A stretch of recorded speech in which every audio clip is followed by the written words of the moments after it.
Many will insist that as long as we have a constitution, as long as we're allowed to protest, and especially as long as we're allowed to vote, there will never be a need for people to resort to outright resistance.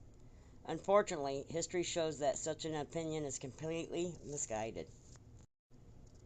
When Mao Zedong was in power in communist China, heading the most murderous regime in history, the people had a constitution which said they had the right to protest and petition and allow them to vote. When Joseph Stalin was in power in Soviet Russia, heading the second most murderous regime in history, the people had a constitution which said they had the right to protest and petition and allow them to vote.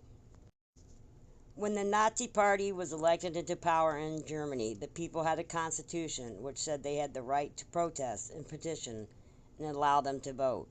Today in North Korea, one of the most brutal, oppressive regimes on the planet, the people still have a constitution which says they have the right to protest and petition and allows them to vote.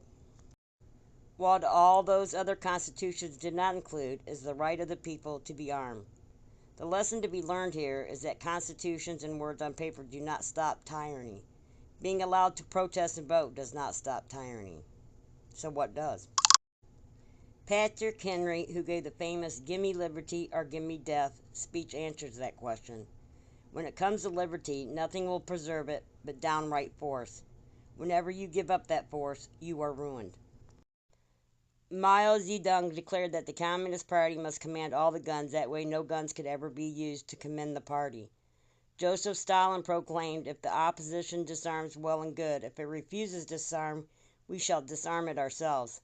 And Adolf Hitler bluntly stated the most foolish mistake we could possibly make would be to allow the subject races to possess arms. If you want to know what happens when authoritarian regimes succeed in disarming people, all you need to do is open a history book. This is what the world looks like when the good people are not armed. Tyranny has never been ended, and freedom has never been achieved by asking nicely.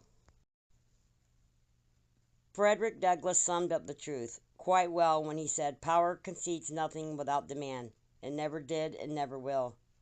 Find out just what the people will submit to, and you have found out the exact amount of injustice and wrong which will be imposed upon them, and these will continue until they are resisted with either words or blows, or with both.